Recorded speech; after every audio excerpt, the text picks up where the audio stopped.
പ്രപഞ്ചത്തിന്റെ കാവൽക്കാരായി നാം ഓരോരുത്തരും മനുഷ്യരോടും പ്രകൃതിയോടും അനുരഞ്ജനമുള്ളവരായിരിക്കണമെന്ന് കോട്ടപ്പുറം രൂപതാധ്യക്ഷൻ ബിഷപ്പ് ഡോക്ടർ അംബ്രോസ് പുത്തൻവീട്ടിൽ ഉദ്ഘോഷിച്ചു.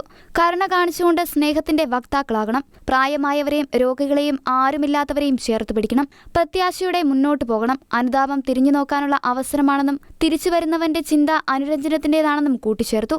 36ാമത് പോട്ട ദേശീയ ബൈബിൾ കൺവെൻഷന്റെ 2ാം ദിവസം ദിവ്യബലി അർപ്പിച്ച് വചന സന്ദേശം നൽകുകയായിരുന്നു അഭിവന്യ പിതാവ്. ആദ്യം ദൈവം ചോദിച്ചു, നീ എവിടെയാ? അപ്പോൾ പറഞ്ഞു, ഞാൻ ഒളിച്ചിരിക്കുകയാണ്, ഞാൻ പാപം ചെയ്തു. രണ്ടാമത് ചോദിക്കുന്നുണ്ട്, നിന്റെ സഹോദരൻ എവിടെ?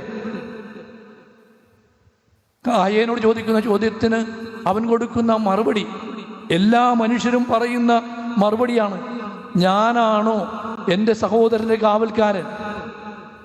തീർച്ചയായിട്ടും നീ തന്നെയാണ് നിന്റെ സഹോദരൻ്റെയും സഹോദരിയുടെയും കാവൽക്കാരിയും.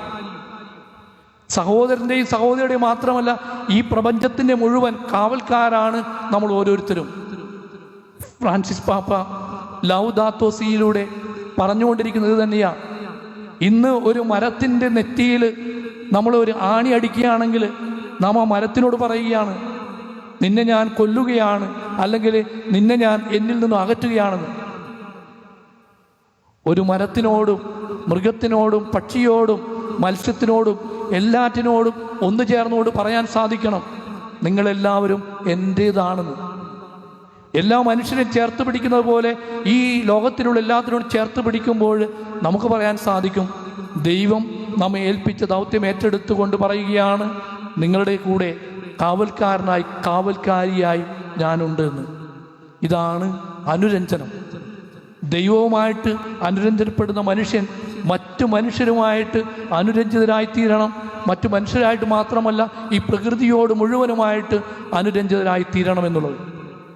Father Shijo Nettiyankal, father Augustine Valluran, father Varghese Kottaparambil, father Biju Koonan എന്നിവർ വചന ശുശ്രൂഷ നയിച്ചു. ഫാദർ മാത്യു നായിക്കമ്പറമ്പിൽ ആരാധനയ്ക്ക് നേതൃത്വം നൽകി. നമുക്ക് പ്രത്യാശയോടെ കൃപാവരത്തിന്റെ സിംഹാസനത്തെ സമീപിക്കാമെന്ന ആഹ്വാനവുമായാണ് 5 നാൾ നീളുന്ന ബൈബിൾ കൺവെൻഷൻ പോട്ട ആശ്രമത്തിൽ നടക്കുന്നത്. കൺവെൻഷന്റെ വിവിധ ദിവസങ്ങളിലായി father Xavier Khan Vattayil, brother Santhosh Karumuthra, father Mathew Nayikkamparambil VC, father George Panakkal VC തുടങ്ങിയവർ നേതൃത്വം നൽകും. ഷെക്കനാനൂസ്, തൃശൂർ.